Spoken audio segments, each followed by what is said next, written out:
तरह की ये शीट है, पतली चादर शीट है। इस चादर शीट के कारण हमें विद्युत क्षेत्र की तीव्रता की गणना करनी है।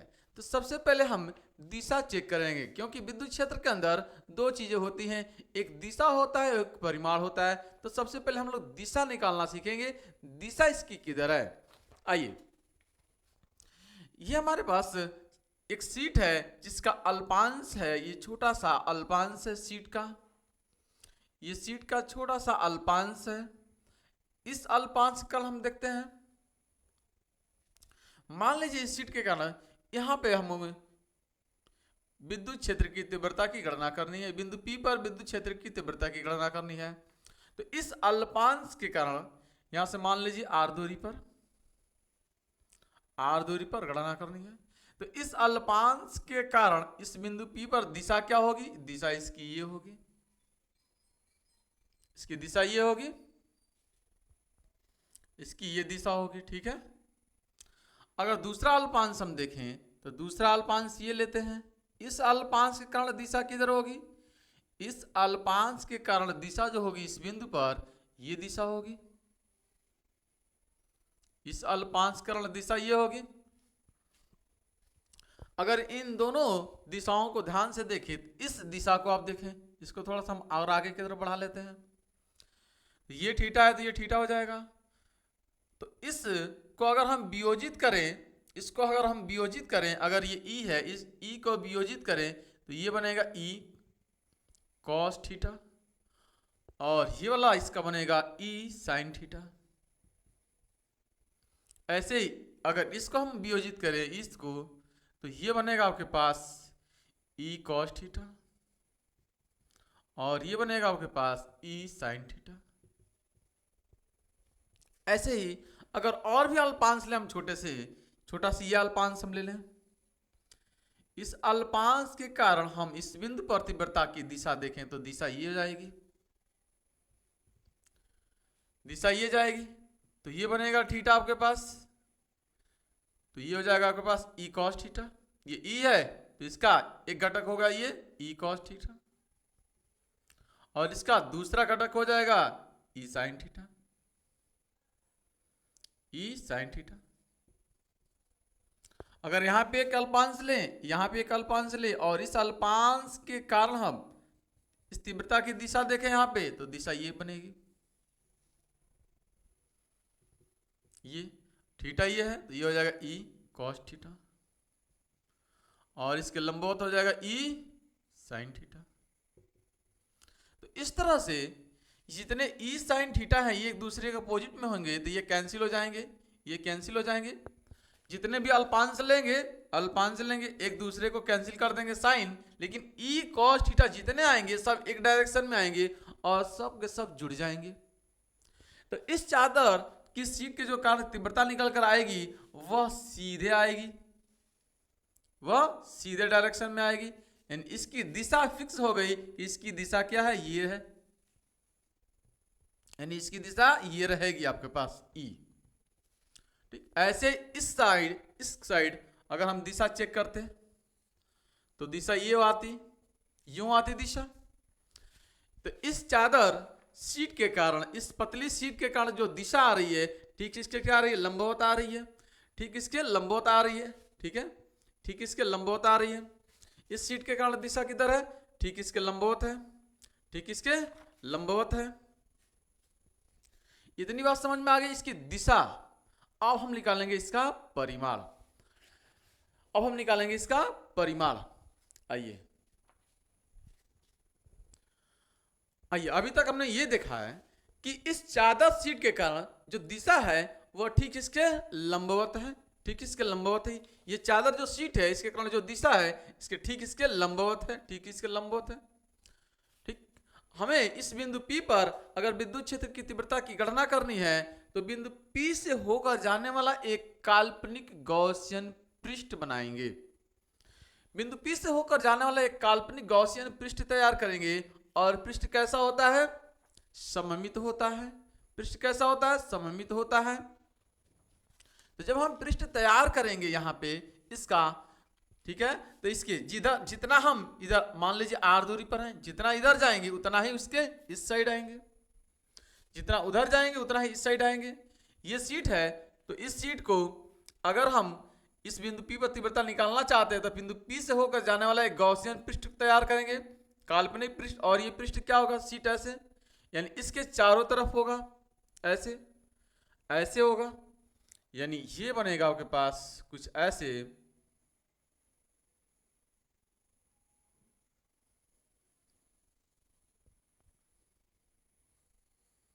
ये कुछ ऐसे बनेगा, ये शीट के चारों तरफ ऐसे पैक कर देंगे, ऐसे पैक कर देंगे, पूरा का पूरा ये गॉसियन पृष्ठ बनाएंगे।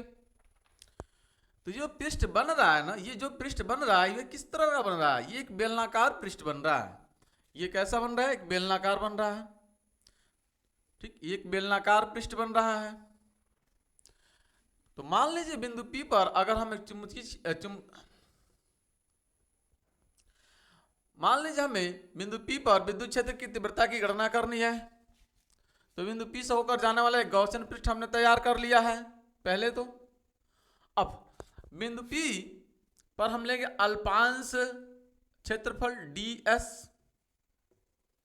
ds क्यों ले रहे हैं, क्योंकि इस चादर शीट का पूरा क्षेत्रफल कितना है, पृष्ठीय क्षेत्रफल s, पृष्ठीय क्षेत्रफल कितना है s है, इसलिए हम अल्पांश क्षेत्रफल लेंगे ds। यहां पे ले लें, चाहे यहां पे ले लें हम, या यहां पे हम निकाल लें ds, यहां पे ds निकाल सकते हैं हम, यहां पे भी ds ले सकते हैं हम, यहां पे भी ds ले सकते हैं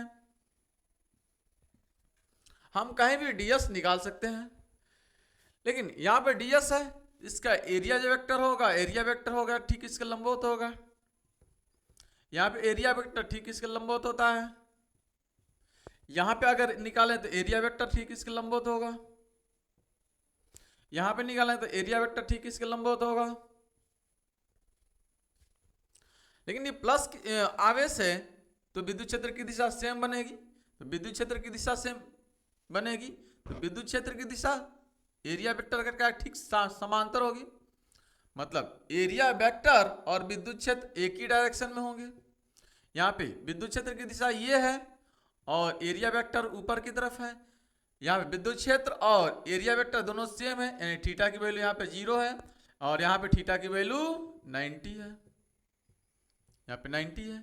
यहाँ पे थीटा की वैल्यू, ये विद्युत क्षेत्र प्लस है तो इधर है विद्युत क्षेत्र ई इधर है, और एरिया वेक्टर ऊपर है तो थीटा की वैल्यू 90 है। यहाँ पर एरिया वेक्टर इधर है और विद्युत क्षेत्र भी इधर ही बनेगी, यानी ये थीटा की वैल्यू यहाँ पर कितनी है, 0 है, थीटा की वैल्यू 0 है। तो अगर हम परिभाषा से बात करें, इनकी परिभाषा से निकालें, भाषा तो हम लिख लेंगे लैंग्वेज को, ठीक है, भाषा को हम लोग लिख लेंगे। हम सीधा कैलकुलेशन करते हैं, परिभाषा से अगर हम निकालें तो फाई इक्वल समाकलन ऑफ ई इंटू में डी एस। मान लीजिए यहां पे हम निकालें, यहां पे निकालना है तो ये क्या है, ये सरफेस जो है, ये जो सरफेस है, ये जो सरफेस है वह समतल है, ये कैसा है, समतल है, और ये कैसा है, वक्र है, ये कैसा है, वक्र है, तो वक्र तल है। तो समतल अगर हम निकालें तो ये हो जाएगा समतल, समतल पे मान लीजिए अगर वक्रतल पे हमको निकालना हो तो हम कहेंगे E इंटू में डी एस, वक्रतल पर हम निकालना है। अगर यहां पे हम निकालें तो ये भी वक्रतल ही है, E इंटू में डी एस वक्रतल, प्लस यहां पे हम निकालें तो ये समतल पे है तो E इंटू में डी एस समतल पे है, समतल पे है। तो यहां पे थीटा की वैल्यू पुट कर देते हैं, तो फाई इक्वल टू हो जाएगा E समतल पे E into D S cos, theta की वैल्यू समतल पे कितनी है, समतल पे देखिए, समतल यहां पे है, समतल यहां पे है ना, समतल पे कितना है, थीटा की वैल्यू 0 प्लस वक्रतल E into D S cos 90 बनेगा यहाँ पे, प्लस यहाँ पे ई इंटू डी एस, यहाँ पे वक्र तल है तो कॉस यहाँ पे भी 90 बनेगा, प्लस ये समतल है तो ई इंटू में डी एस कॉस 0 बनेगा। तो कॉस 0 की वैल्यू तो 1 होती है, कॉस 0 की वैल्यू वहाँ पे 1 हो जाएगी, लेकिन यहाँ पे कॉस 90 की वैल्यू, कॉस 90 की वैल्यू 0, कॉस 90 की वैल्यू 0, तो ये दोनों 0 हो जाएंगे, ये दोनों 0 हो जाएंगे। यहाँ पे कॉस 0 की वैल्यू 1, कॉस 0 की वैल्यू 1, ठीक। तो ये बनेगा आपके पास, अगले स्लाइड में देखते हैं, तो ये बनेगा आपके पास फाई इक्वल टू में समाकलन of E into D S cos 0 की वैल्यू 1, ये समतल पे है, और प्लस का ई इंटू में डी एस कॉस 0 की वैल्यू यहाँ पे भी 1, तो ये हो जाएगा फाई इक्वल टू में ई और डी एस का समाकलन क्या होगा, एस होगा, डी एस का समाकलन क्या होगा, एस होगा, तो ई इंटू एस प्लस का ई इंटू एस बनेगा, तो फाई इक्वल टू हो जाएगा 2e इंटू एस। गॉस के नियम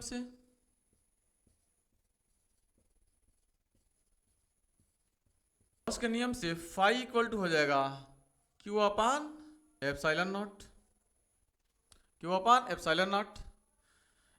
तो यहां से समीकरण नंबर इसको 1 बोलिए और यहां से समीकरण नंबर 2 बना लीजिए आप, समीकरण 1 और 2 से, 1 व 2 से, दोनों फाई की वैल्यू है, तो ये हो जाएगा आपके पास 2e s इक्वल टू में क्यू अपान एप्सिलॉन नॉट। यहां से आप e की वैल्यू निकालनी है तो 2s से डिवाइड कर देंगे, तो e बराबर हो जाएगा आपके पास q upon 2s epsilon not. अब ये सीट जो था, सीट हमारे पास, इस सीट का पृष्ठीय आवेश घनत्व कितना होता है, पृष्ठीय आवेश घनत्व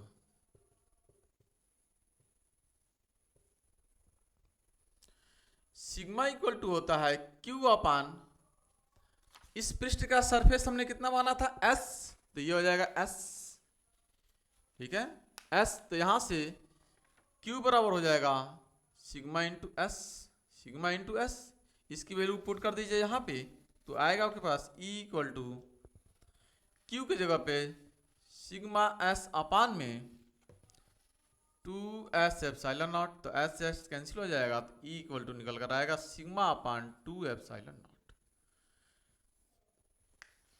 इतना न्यूटन प्रति कूलम।